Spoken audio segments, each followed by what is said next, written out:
voy a presentar, hoy tenemos con nosotros a la hermana Guadalupe Rodrigo, argentina, misionera del Verbo Encarnado. Y bueno, pues yo tuve la grandísima suerte de escucharle hace unos años aquí en San Sebastián y le hemos llamado pues para que ese testimonio de vida entera, porque no sé qué tema voy a centrar todavía con usted, porque de vocación, de misión, de cristianos perseguidos, ¿no?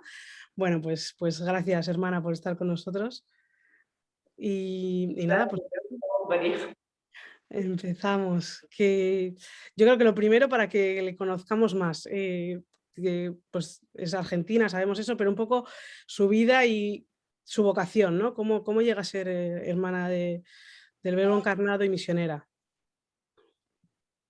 Bueno, yo en realidad, desde que fui muy chica, soy la mayor de 5 hermanos, y a nosotros, nuestros padres nos educaron en la fe católica, eh, pero no, y fuimos siempre muy practicantes en casa, incluso de misa diaria, de rosario diario, en familia, pero nunca,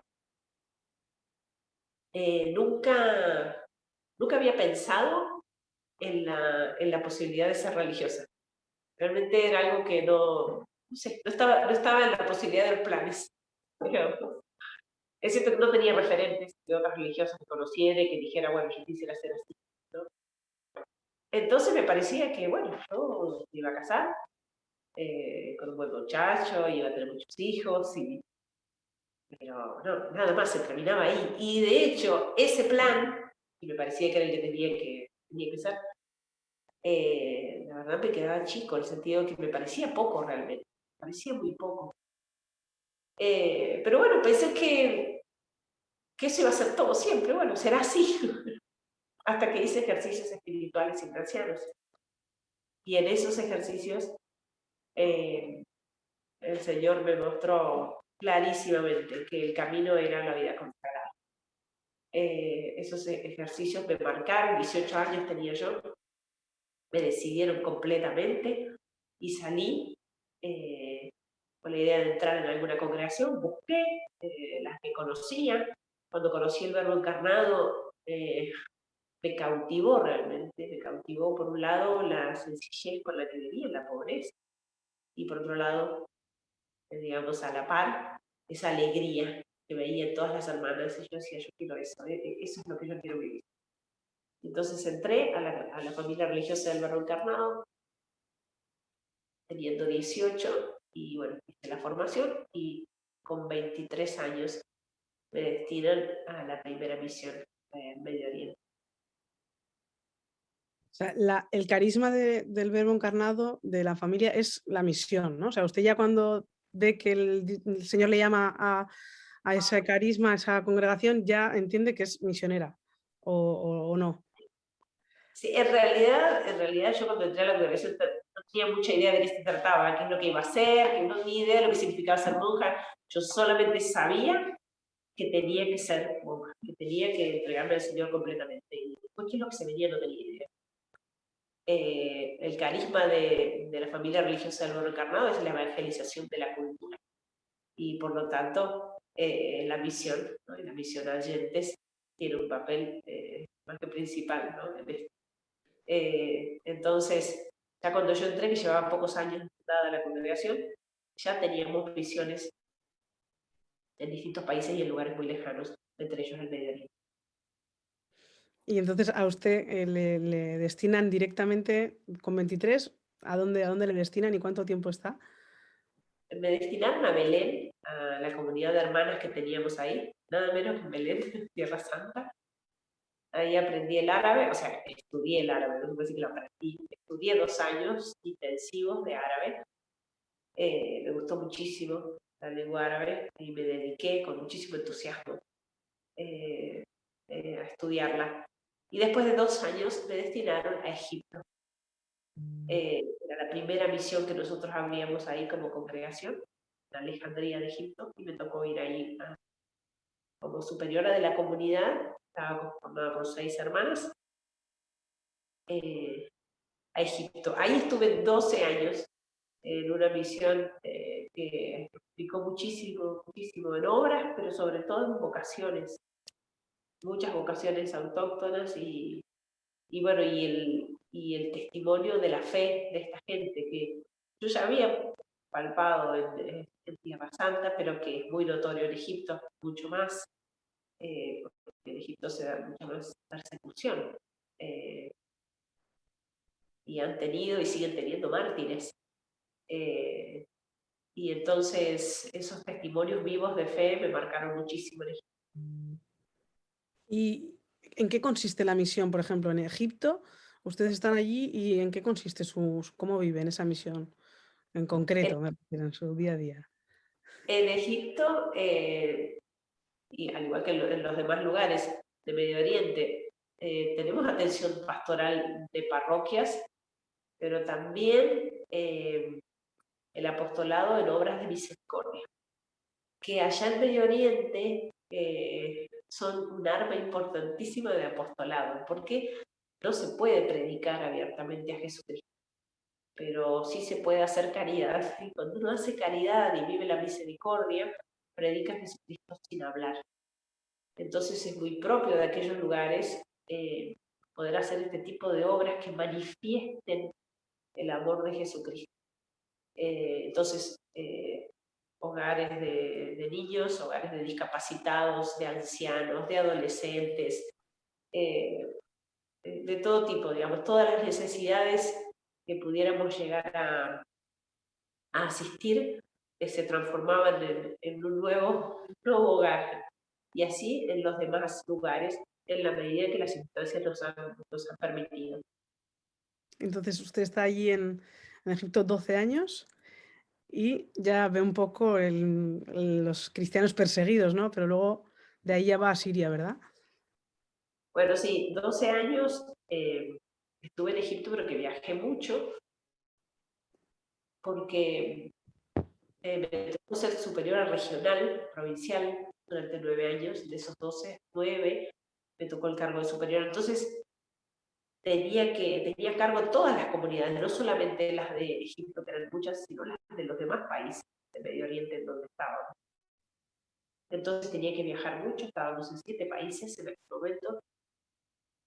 Y bueno, la atención de las comunidades y de las misiones, y bueno, todo lo que implica, toda esta responsabilidad y todo. Y mi salud siempre floja, no siempre. Entonces fueron años que realmente me deterioraron mucho. Y llegué al 2010 con un agotamiento y cansancio, feliz, por supuesto, feliz de la misión, porque la vuelvo a vivir 1.000 veces, pero digamos, es evidente que siempre el alma va más rápido que el cuerpo, ¿no? Entonces por ahí el cuerpo no acompaña. Por ahí no, normalmente el cuerpo no. Entonces, pasó que, bueno, llegué a final del 2010, terminaba con mi cargo de superiora y digo, bueno, pido un tiempo de descanso en algún lugar. Y entonces es cuando pido que me destinen a Alepo, Siria, porque era una de las comunidades que yo había visitado varias veces, hermanos ahí, y me constaba, porque lo había visto y lo había vivido, que era una sociedad muy tranquila, con una nota muy característica de Siria, y es que ahí había muy buena convivencia entre cristianos, a causa de que la constitución es laica. Entonces, había ciertamente libertad aún para las minorías religiosas, para expresar fe.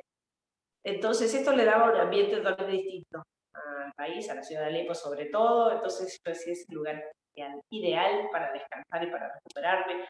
Ahí en la parroquia donde estaban nuestras hermanas, en la catedral, el apostolado con los jóvenes, tenemos una residencia de estudiantes. Y fue así que entonces pedí insistentemente a mis superiores que me mandaran a Siria, a Alepo, al menos por un par de años, para recuperarme. Y bueno, ellas acceden y me mandan. Y bueno, llego a Alepo en enero del 2011 y apenas empieza la guerra, se desata esta primavera árabe, comienza de otros países, Túnez, en Egipto, y que llegan, ¿no?, como el efecto de Siria. Y bueno, y el panorama que cambia totalmente, ¿no? Totalmente. Yo pensando llegar a un lugar tranquilo para descansar un poco, recuperarme, y me encuentro nada menos que con la guerra y con la persecución religiosa, porque la guerra en Siria vino de la mano con la persecución muy cruel a los cristianos y a todo grupo religioso que no respondiera al fundamentalismo islámico. Y esto fue así desde el día 1.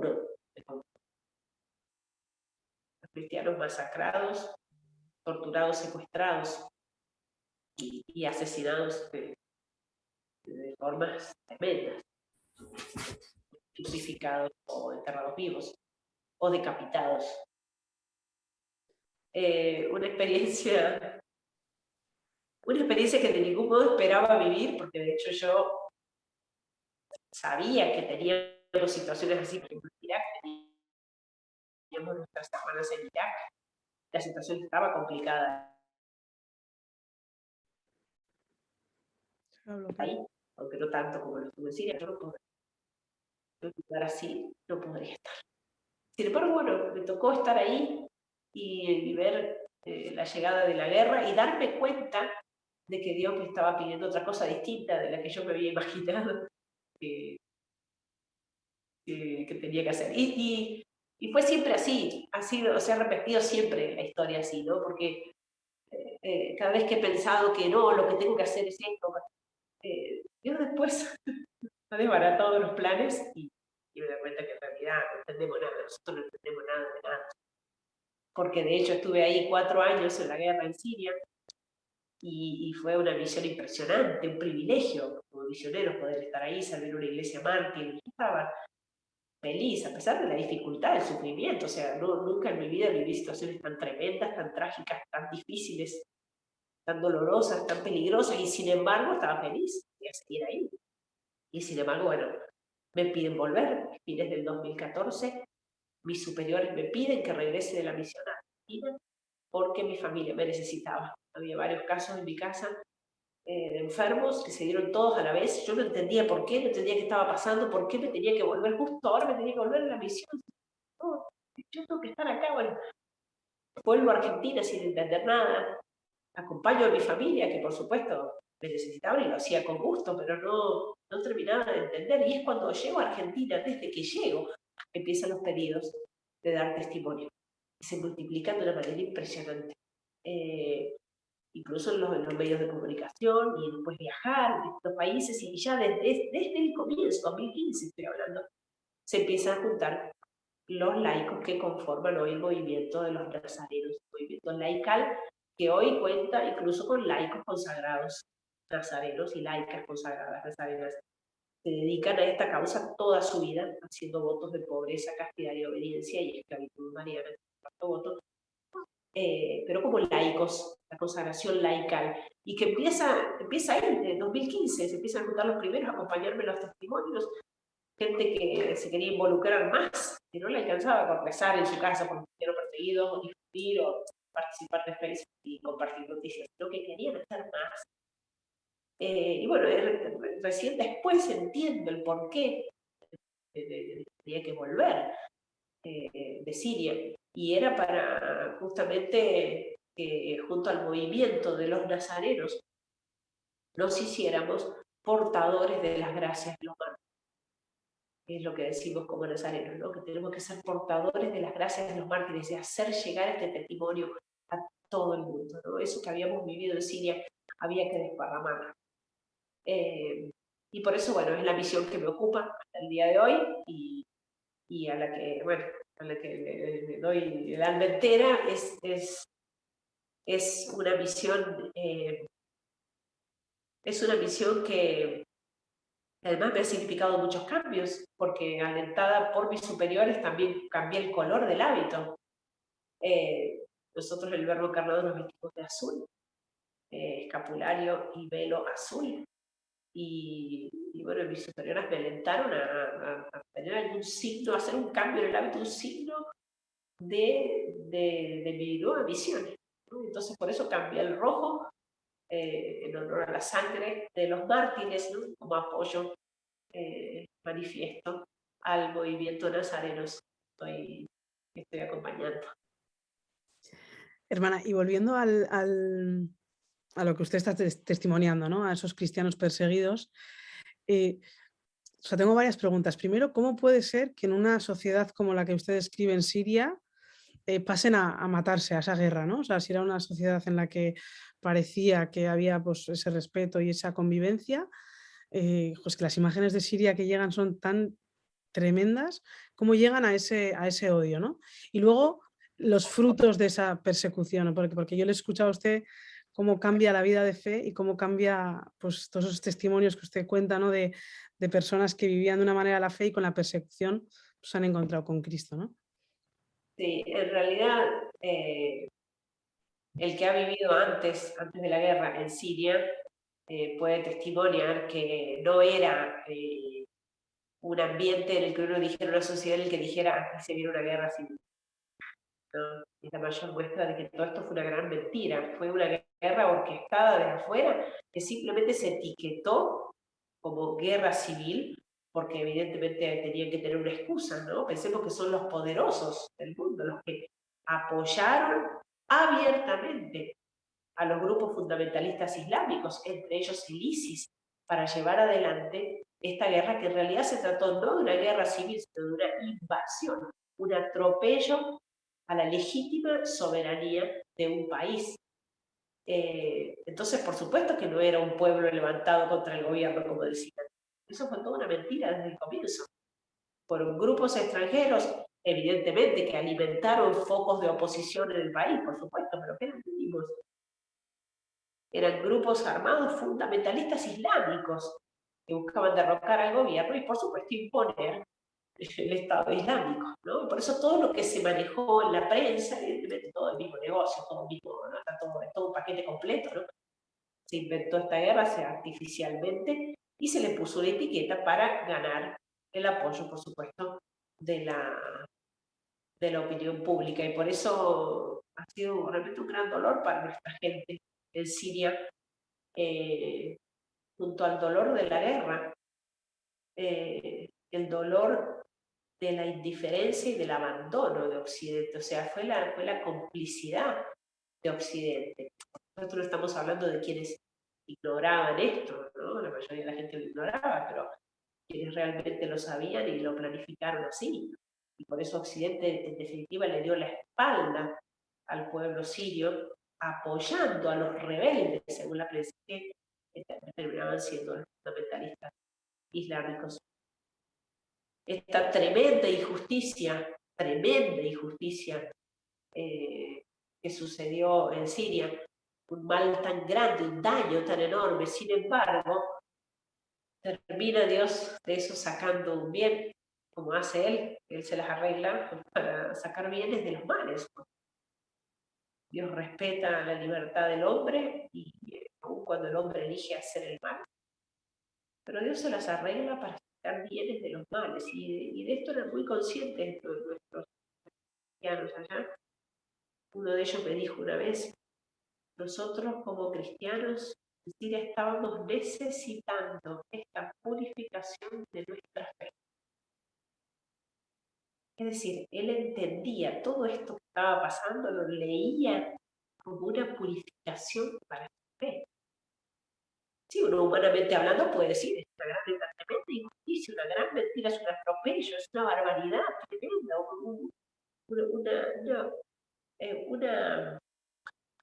una tragedia humanitaria tremenda. Y sin embargo, él con ojos de fe decía, nosotros estábamos necesitando esta purificación de nuestra fe, es decir, Dios lo está permitiendo por algo, para fortalecernos en la fe.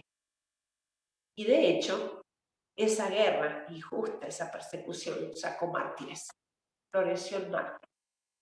Cristianos que quizás antes de la guerra eran, digamos, un poco flojos o un poco acomodados, porque era gente que vivía muy bien, muy materialista también, un poco mundanos, y todo, y llega la guerra, la persecución, y ellos se aferran a la fe y están dispuestos a darlo todo, y de hecho lo dan todo, hasta la vida misma. dispuestos a que les corten la cabeza antes que renegar a Cristo. Esa fortaleza, esa valentía la adquieren ciertamente por el sufrimiento y por la persecución, y por eso el cambio fue tremendo, en todos sentidos, se notó sobre todo en los jóvenes, verlos aguerridos, verlos decididos, determinados, incluso para las cosas, no estoy hablando solamente de conquistar el cielo, que por supuesto lo pusieron en primer lugar, ¿no? Y por eso están dispuestos a dar la vida, pero también el deber de Estado en la vida cotidiana y dedicarse al estudio, con tanto sacrificio, con tanta abnegación. Realmente todo eso fueron frutos del sufrimiento, frutos de la guerra, en definitiva, ¿no? Y yo creo que Dios coronó esos sacrificios, esas entregas, las coronó con la alegría que les concedió, porque vivían, sinceramente, en una paz, una serenidad, una alegría que se debe parecer más a la del cielo que a la de la tierra. Sí, porque es que ahora me estaba acordando de cuando aquí tenemos una situación de sufrimiento que comparado con eso que han vivido ellos, ¿no? Que estaban viviendo, y tanta gente pues escribe, te llama, María, ¿y dónde está Dios en esto, no? Y sin embargo ellos lo veían de una manera palpable, ¿no? Sí, sí, además esa pregunta me la han hecho solamente en Occidente cuando salí de allá. O Ya. sea, allá nadie jamás se le ocurría decir dónde está Dios, por qué nos pasa esto, Dios tiene la culpa, jamás. Jamás un cristiano allá iba a echar la culpa de eso a Dios. O sea, resulta que, aparte es graciosísimo, porque en Occidente se hacen tantas estrategias y tantas artimañas para quitar a Dios de todas partes, de todas partes. Ahora, cuando hay que buscar un culpable, ahí se acuerdan de Dios, lo traen de vuelta, el culpable sos vos. ¿Sabes qué es eso? ¿Qué es eso? O sea, justamente porque nos preocupamos tanto por sacar y quitar a Dios de nuestra vida, como sucede tantas veces en Occidente, es que son los males que tenemos, es lo que elegimos. El hombre elige, es libre y elige, lamentablemente puede elegir el mal. Y Dios respeta nuestra libertad. ¿Por qué? ¿Por qué tiene que forzar? Justamente nos podría haber creado así, animales, plantas. Pero nos dio el don, los dones más maravillosos de la libertad, porque Él quería ser amado, no quería ser seguido, respetado y alabado simplemente por inercia, por instinto, porque no, quería ser amado libre y voluntariamente por nosotros. Hermana, y después de tantos años allí, porque si juntamos Belén, Egipto y Alepo, son muchos años. Cuando usted vuelve a Occidente, ahora cuando está allí en Argentina y está pues, viendo esta sociedad, ¿no? Que en esos años habrá notado un cambio también. La evangelización, ¿qué consejos nos daría? ¿Por dónde cree usted que tenemos como que ahí está la batalla como más fuerte? ¿Dónde tenemos como que dar más la vida, ¿no? ¿Dónde está el problema más grande? Yo creo que uno viviendo semejante escenario de fe, semejantes testimonios auténticos allá en Medio Oriente, que eran en Siria, ¿no? De los mártires, ese amor, esa entrega hasta dar la vida, esa identidad clara. Claro, yo llego a Occidente y lo que quisiera es volverme a Siria, sinceramente. Porque la verdad, estoy hablando en general, por supuesto, ¿no?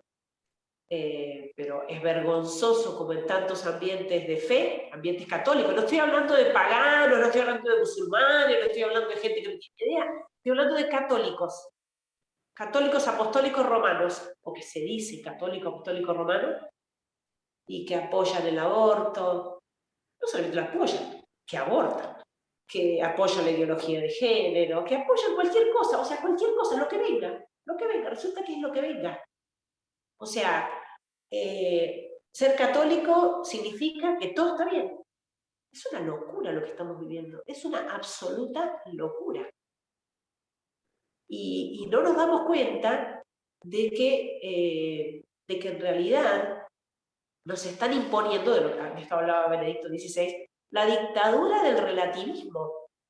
Porque no solamente que hay gente que piensa así, sino que quieren obligarte a que pienses así. Y entonces ha sucedido en España más de una vez, habrá alguno por ahí, profesor, no sé, un preso seguro, porque se le ocurrió decir que la familia estaba compuesta por un padre y una madre. Y es una barbaridad, no se puede decir. ¿Pero de qué estamos hablando?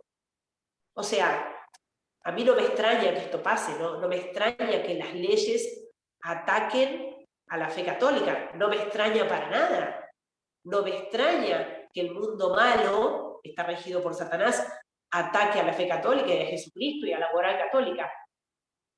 Lo que realmente me entristece y me extraña es que los mismos católicos apoyen eso. Eso es lo más vergonzoso. Eso es lo que hace sufrir más a la Santa Madre Iglesia, desgarrada por sus hijos infieles, que tienen una pata dentro y una pata afuera, y que hacen tanto daño con su antitestimonio. Eso es lo que hace sufrir más, ciertamente, al corazón de Jesucristo. Son los tibios de lo que habla la Biblia. ¿No? A los tibios, dice la Sagrada Escritura, los vomitaré de mi boca. Es bastante fuerte la frase, ¿no? Hoy en día, ay, no, que no hay que ofender y que por eso lo vomitaré de mi boca, ¿no? Que es una frase bastante. Y cuando Jesús misericordioso le dice a Santa Faustina que haga la novena y le dice cada día por quién tiene que rezar, es muy llamativo. Le va diciendo, hoy rezar por los paganos, por ejemplo, por los que no creen en Dios. Él dice, porque ellos con su conversión son los que consolaron más mi corazón. Es llamativo, ¿no? Él dice, los que no creían con su conversión consolaron más mi corazón en la agonía de Getsemaní. Y después otro día, cuando le pide rezar por las almas tibias, dice, pide hoy por las almas tibias, fueron las que más dolor me causaron en mi agonía. Es que evidentemente a uno le duele más que lo ofenda a un hijo a que lo ofenda a un hijo vecino que ni conoce. Eso es así. Entonces, eso yo creo que tenemos que despertar de una vez por todas. Tenemos que despertar, o sea, tenemos mártires, la iglesia ardiendo por los cuatro costados y nosotros seguimos diciendo que estamos bien en Occidente.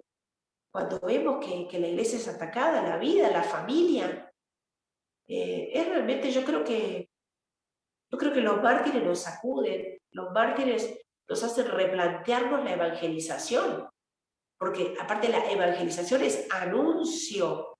Si nadie les predica, ¿cómo creerán? Dice San Pablo. O sea, hay que hablar, hay que manifestarlo, hay que testimoniarlo con la propia vida. Y los mártires, para confirmar esto, han dado su propia sangre, hasta la última gota de sangre.